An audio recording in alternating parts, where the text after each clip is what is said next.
This is the Teachable Soul podcast. Because we cannot possibly live long enough to make all the mistakes ourselves, let's take a few moments to learn from the mistakes of others. The Teachable Soul podcast, where guests and listeners like you share stories of failure and teachable moments on the journey to success. Here's your host, Kat Daniels. Welcome back to the Teachable Soul podcast. I am your host, Kat Daniels, and today I have with me Parul Banka. Parul is a storyteller on a mission to help fellow coaches be seen and heard through the power of their personal stories. She is passionate about helping people be seen and heard because she stands against the concept that people should go through the motions of life without being seen and heard. Not being seen and heard impacts our worthiness. One of the biggest gifts that we can give people is to make them believe that they are worthy. She uses coaching, speaking, and storytelling as tools to achieve this goal, and she is also the author of My Cancer Journey, a rendezvous with myself. Welcome, Parul. Thank you, Kat. It's a pleasure to be here. Thank you for joining us today. So if you want to kind of just go into, we'll start with, how you got where you are today and kind of your story, if you would. For as long as I can remember, Kat, I was a highly sensitive empath. Even when I was a little girl, I could feel everything deeply. I could pick up information that people weren't saying because I could really put myself in their shoes. And that meant that I was a bit different from other people. And that also made me the weird kid in the class. So I spent my entire childhood being called or being referred to or being mocked as the weird kid. And the strange thing was that because of the exact qualities that made me weird, they also got me a lot of admiration because of how I could process information and be there for people. But you see, as the 10-year-old, what I really wanted was friends to play with and not all that admiration. And so that time, the adults in my life, they weren't really able to help me with all this feeling everything deeply because there wasn't any kind of support. And they just asked me to just get on with it and not be so sensitive. And, that doesn't really work. So as a 10-year-old, I look around myself and I came to this conjecture that I was different and I was weird because of this whole feeling everything deeply and intensely trait. And so this 10-year-old little girl tells herself that, hey, if you could somehow shut down these feelings and this whole thing about feeling everything intensely and deeply, you would probably be just like everyone else. You wouldn't be the weird child. And then, you know what? You will have friends to play with. And so the 10-year-old version of me taught herself to be that person who she thought would take care of her problems, because her problem was feeling everything intensely and not being able to connect with other people at that level, which also resulted into a lot of abandonment and betrayal. That's how she saw it, because people would come in, it would be hard to connect, and then they would just go away. And this is the wisdom of a 10-year-old. I mean, in the hindsight, I can see that that's probably not what's going on, but that's how I felt in the moment. Right. And so I decided that I'm going to shut everything down because that's going to be my solution to the problem. And so over a period of years, I literally taught myself to shut down my feelings. Mm-hmm. I've done that. You've done it too. Oh my God. Oh yeah. But you can't just shut down the bad stuff. When you shut down everything. Oh yeah. My husband still, even to this day, I mean, I try not to do it, obviously, but even to this day, he still will point out to me, he's like, you are shut down right now and you need to stop. And I'm like, fine.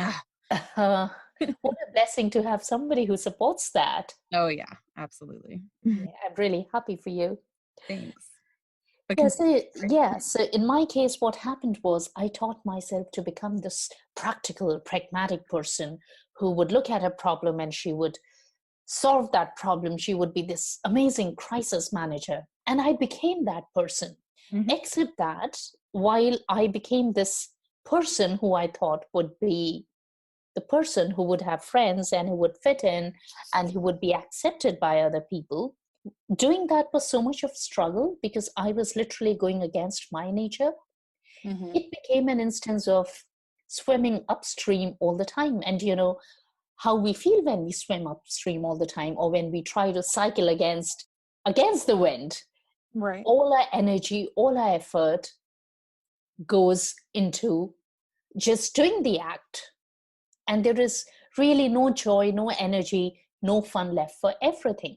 So the problem was, I became this practical, pragmatic person, but in the process, I just happened to lose my sparkle because I was pushing and pushing and pushing to be somebody who I wasn't. And Right. you know what? It didn't work anyway because people are smart. They can see that who you are coming across is not who you are. Yep, absolutely. And so the whole idea of being accepted by people and just having deep relationships didn't work. But you see, I had trained myself to become this practical problem solver, crisis manager kind of person, and there was a lot of value in it from a practical standpoint. Mm-hmm. And so people would come to me for problem solving. It was something that really helped me in my corporate career. It was great. And so I turned into this highly achieving professional. And the life seemed good. It was always good, but it was never great. There always felt a lot of struggle in everything, literally, whether it comes to health, whether it comes to even wealth. Well, wealth not so much because I was always in safe, secure corporate jobs. I always felt that I could do more, be more, but I just didn't have the energy and the emotional bandwidth to do that. And that's how my life went on. I led a good life until bam, in the week of my 34th birthday, I was diagnosed with the most aggressive kind of breast cancer. And so I did what I had to do to get through cancer. I went through the entire drill of treatment. But honestly, for the first 6 months, I didn't really know if I would still be here because I had to go through a certain length of treatment and then find out if the treatment would work. Mm-hmm.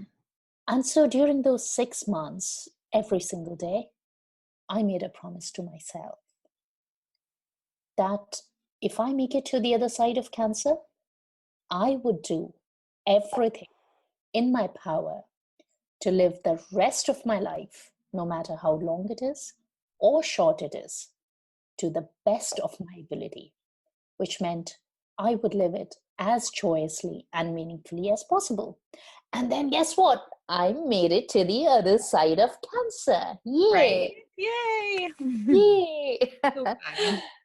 And then it was time for me to keep the promise I had made to myself. Mm-hmm. And so I stepped out of my own story and I considered what is it that I could do and how could I rebuild a life after cancer? And one of the things that I realized with the benefit of hindsight, well, hindsight is such a lovely thing, isn't it? Mm-hmm. One of the things I realized was that my life before cancer was good, but it was also on an autopilot. So one of the biggest decisions I took was to come off the autopilot and start living consciously. Mm-hmm. Now that sounds really cool to say and hear. But when it came to its implementation, it was hard work Right. because what I was essentially doing was I was saying, whatever I've learned for 35 years, whatever conditioning I have acquired, I'm going to let go of it. Mm-hmm. I'm going to peel off all the layers that I have learned.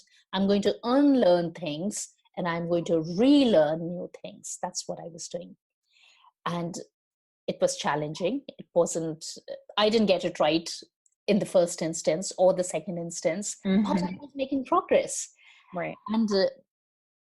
And change in work was a conscious decision that came out through this promise that I had made to myself. So as a person, I had always been very passionate about helping people. I had always been passionate about helping people be seen and heard. Mm-hmm. And I do have a little story about that, which I can share with you if you want to hear later. Okay. So I thought that in my post-cancer life, I would want to do something that I'm really passionate about. And what I was passionate about was to live meaningfully and joyfully through helping people be seen and heard. And that is why, as a coach, that's what I do. I help people be seen and heard. And the tool that I use is storytelling. So I help people share their story so that first they can see and hear themselves by owning and sharing their story. And then second, the world can see and hear them through their personal story. So that's a bit of my story. That's awesome. So I'm so glad that you're here to share your story with us, that you made it on the other side of cancer, first of all. Thank you. Absolutely. But can you tell me a little bit? So you mentioned like the first time that you were kind of on the other side of this and starting to relearn things that you didn't get it right. So what didn't you get right the first time? Oh, what didn't I get right? Rebuilding my life after cancer was similar to learning to walk again, except this time I wasn't a year-old baby or a toddler. This time I was a 35-year-old woman. So I had my own ideas, I had a lot of conditioning, a set way to work. And one of the things that was really challenging for me was setting up a business. You see, my whole upbringing was around you go to school, you go to college, you go to uni, then you join a nice company that gives you a secured, well paid job. You do well there, you work for your performance ratings, performance bonus, promotions, and that's what my life was. And that was my mindset. And when I decided to be a coach and work for myself, I tried to set up and run a business with the mindset of an employee. And that doesn't work. When you are a business owner, when you have your own coaching practice, you are responsible for everything. So instead of playing that one role, no matter how important that role is in the organization, you are now responsible for the business. You have to work in the business, you have to work on the business. And I took a fair amount of time to make that switch, because every time there would be an opportunity to really crack on with something, there is this inner story that will speak up in my head and say, hey, but you are not an entrepreneur. You are not a business owner. You don't know how to run a business. And it was so interesting that because I had this inner story going in my head and in my heart that told me that I wasn't a business owner, I would consciously or subconsciously say something or do something that's going to sabotage my success. So you see, the only person who was getting in my own way to set up a successful coaching practice was me. There was nothing or no other person who was getting in my way. It was my own mindset. Right. And when I faced the fact that it was me that was getting in the way, and it wasn't very hard to understand that because I'm a coach myself, I'm a qualified coach. I was able to understand and appreciate that, well, the only person who can get in our way is we ourselves. There's no one else who can do that to us or for us. And when I worked on my own mindset and on my own inner stories, and I cracked this story, I identified the story of what was getting in the way because it was buried so deep. So I identified it, I cracked it, and then I rewired it into a new story which said, I'm not an entrepreneur because I have not given entrepreneurship a go yet. But that doesn't mean that when I do it, I can't do it. Right. That doesn't mean that you're going to fail when you do it. Exactly. Right. I wasn't a business owner because I'd never run a business, but that hardly said anything about my capability to run a business. And actually, I had all the education, I had all the qualifications, and I was ready to do what it takes. So there was really no reason for me to not succeed as a business owner. But you see, I was able to make that shift only when I stayed stuck and sabotaged my success for a while. And that's when I was really forced to face the fact, hold up a mirror to myself and face the fact that, hey, I can't really blame anyone else for this. I'm the one who's doing it to myself. Mm-hmm. So I would say that was the biggest thing that I got wrong, the mindset. And once I started working on my mindset, things flipped around very quickly. Right. So I think that the subconscious is a really weird place. Can you give me a little bit of an example of something that you were subconsciously thinking and one thing that manifested in like reality because of the subconscious thought that you were having surrounding those things at the time?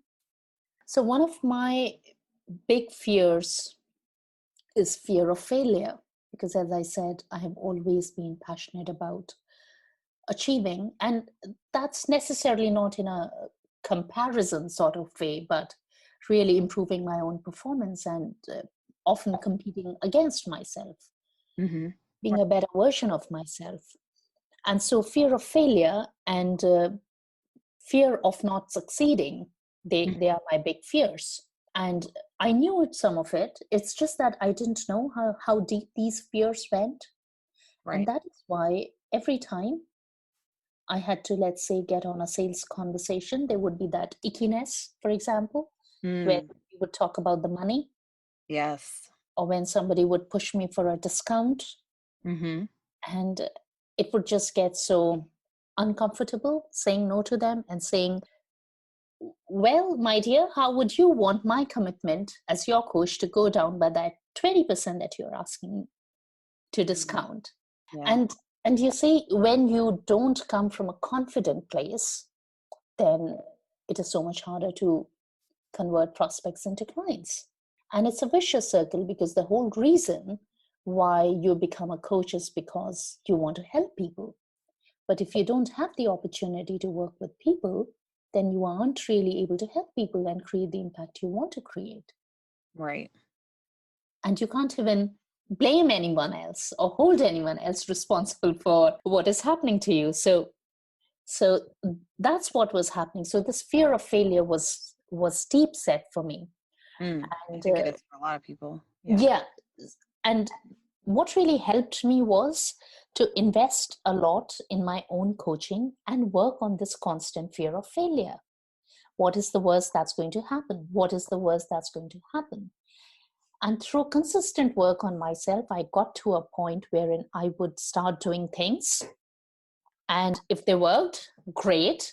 If they didn't, I would just move on to the next thing, or I would move on to the next step, or do whatever was required to do, or do the same thing again, try again. Right.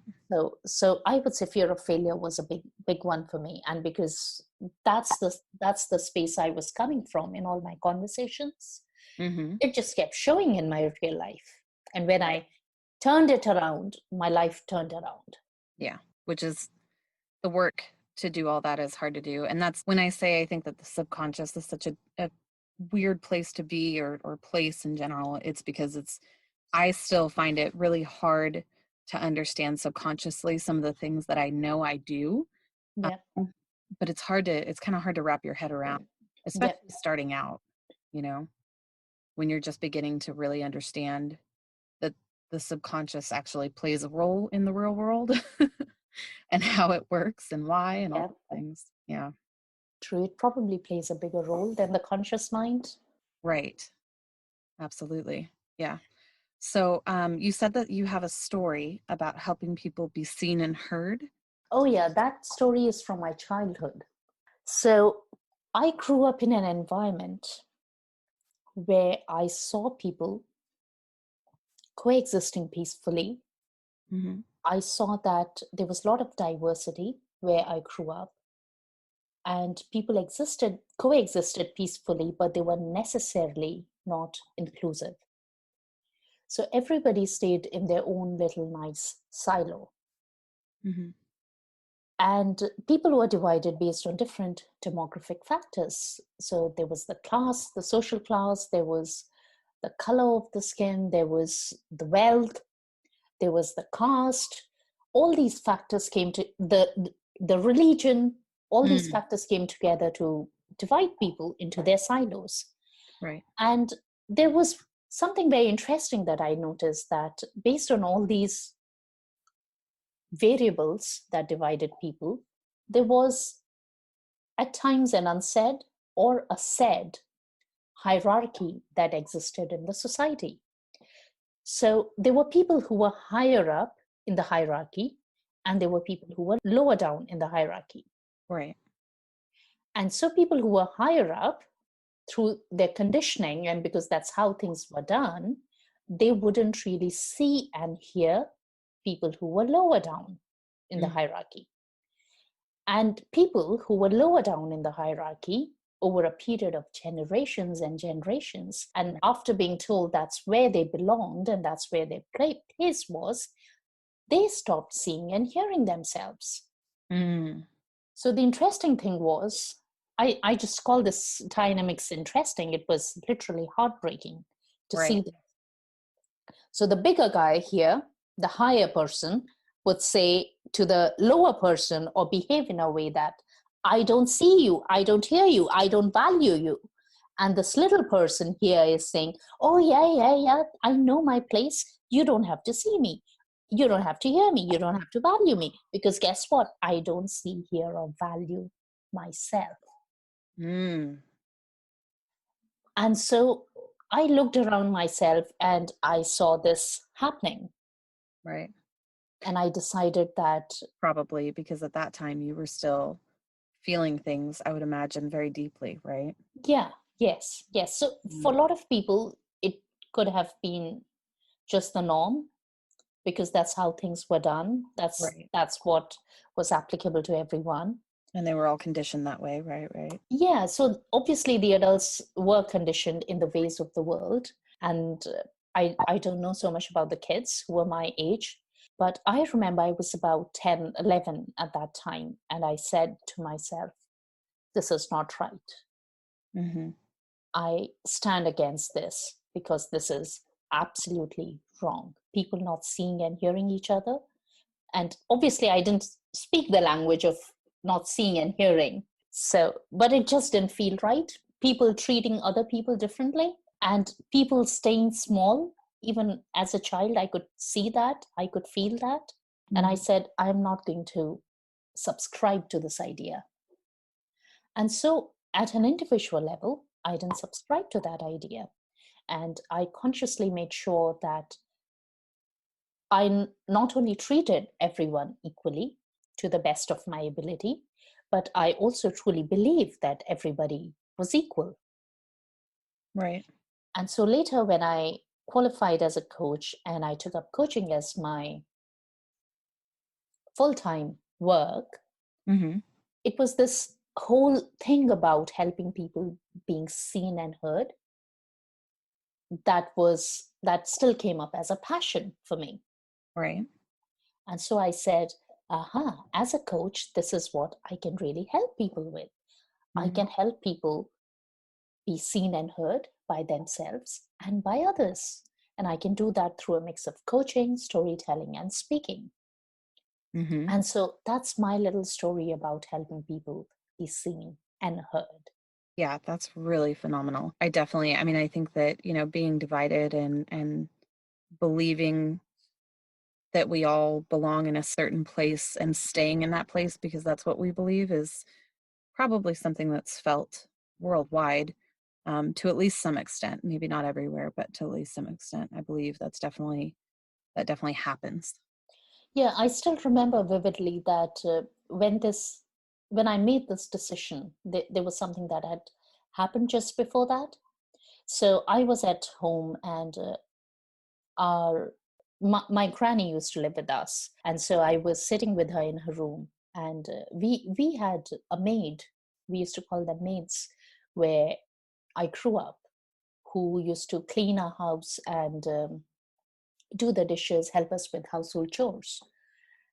And she came and she wanted to have a conversation with my granny about something. I don't really remember what it was. So in my granny's room, there was the bed on which my granny was sitting, and I was sitting beside her, and I don't remember what we were doing. And there was a sofa that was kept there. And so this maid comes in and she wants to have a conversation with my granny, and I'm sitting there.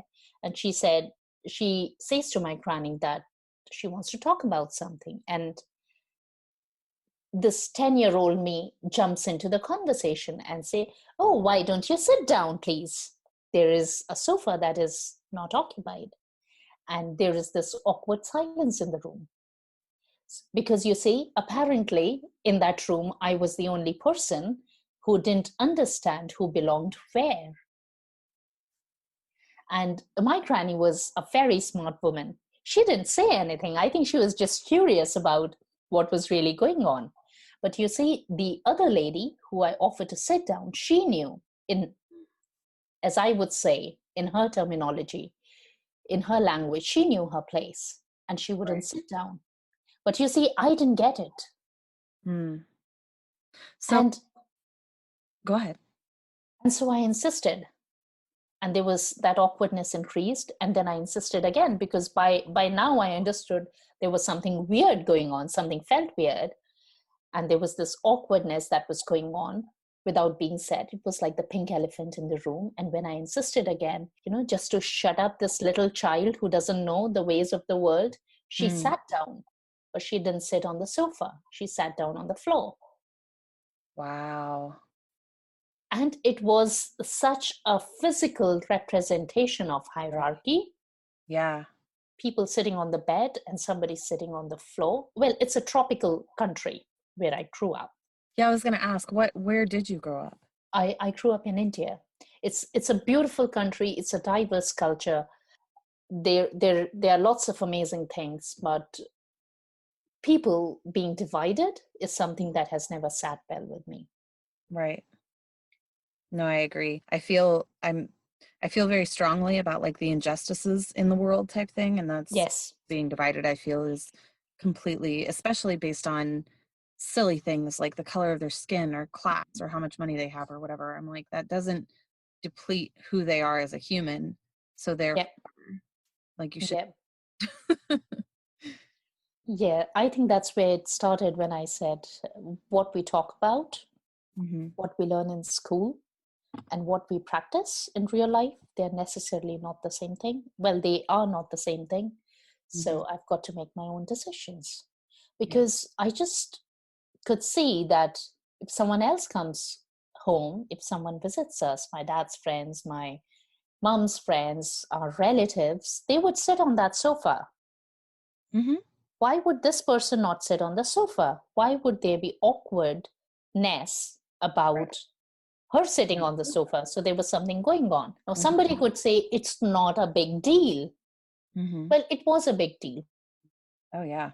And so I just made the decision that I would personally not subscribe to that. That's one. And number two, I have built that aspect of helping people be seen and heard into my coaching work, because on that evening, what broke my heart more was the fact that she knew her place, because my granny wasn't saying anything. Right. She was quiet. Yeah. Because that's the way she was yeah, conditioned. at least then she was quiet. But the other person knew their place, and that was more heartbreaking for me. Right. So yeah, that's part of my story. That's why I do what I do. Yeah, that's completely understandable. Do you stay in contact with that maid that you had, or do you? Oh no, I've moved around the country. Within the country, I've moved around the world. So no, I'm not in touch with her. I don't even remember many details, because this is 30 years ago that happened. Right, of course. But she is part of my story, yes. Yeah.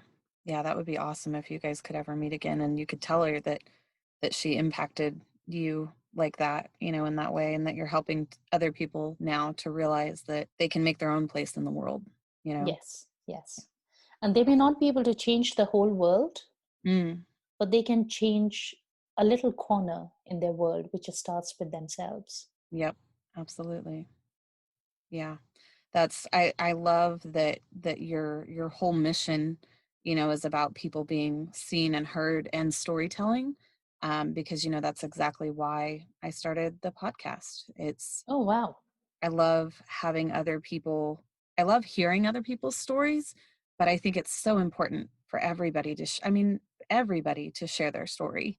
Not, I don't, hearing a certain perspective from people who are famous or have always been wealthy or whatever the case may be is great. But I think that, just like everybody is equal as a human, everybody's story is unique as well and should be heard and talked about, because it can help other people, just like you're helping other people to understand that they can change things.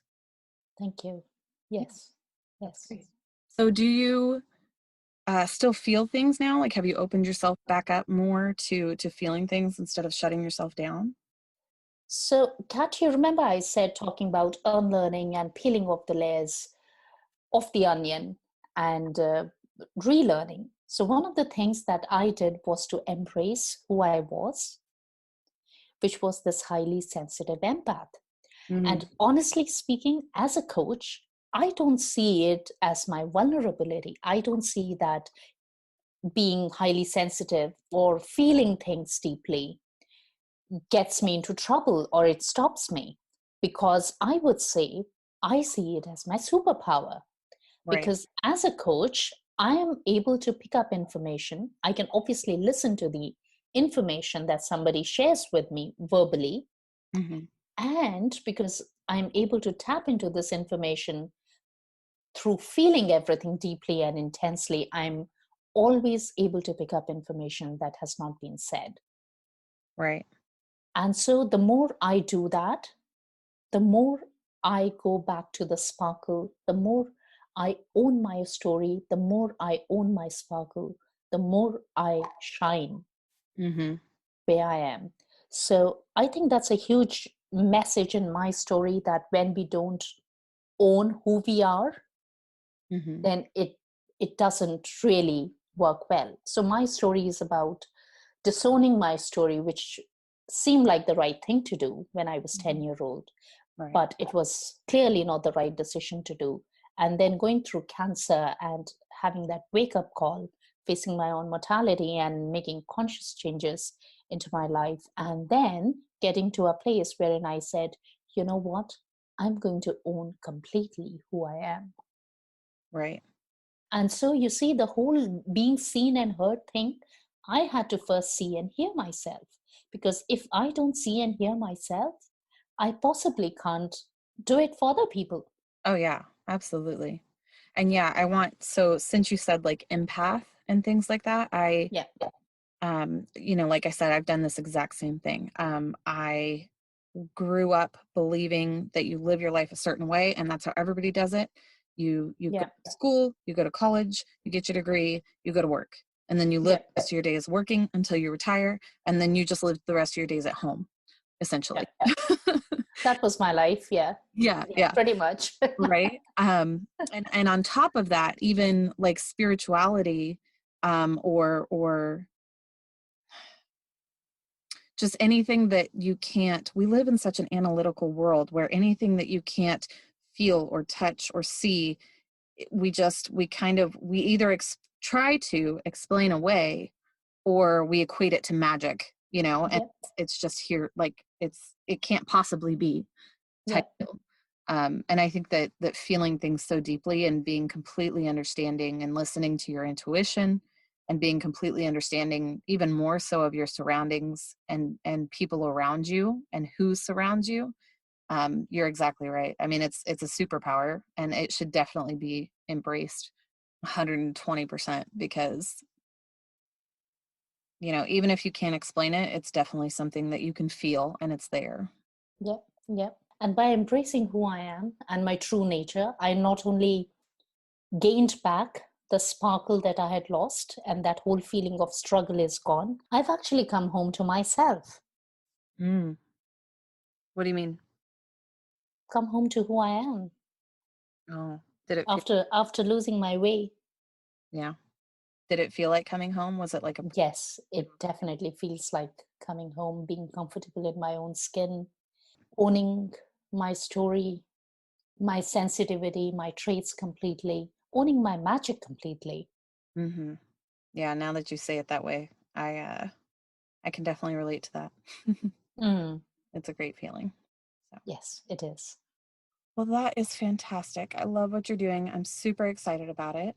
If you want, do you have a website, or do you participate in social media that people can find you if they want to hear more about your coaching and more about your stories?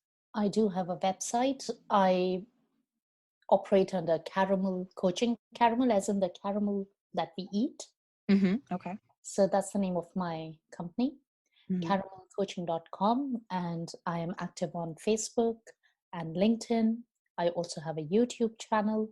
So if somebody wants to get in touch with me, Facebook or LinkedIn would be the best place. Or they could write to me through my website, Mm-hmm. caramelcoaching.com. Which is CARAMEL coaching, correct? Yeah, CARAMEL coaching.com. Cool. Got it. Okay. Well, thank you so much for joining us, and thank you for telling your story. And again, I'm so glad that you're doing what you're doing. I think what you're doing takes bravery for sure. And I'm so glad that you were brave enough to work past your conditioning and help other people to work past theirs as well. That's phenomenal. Thank you so much. Absolutely.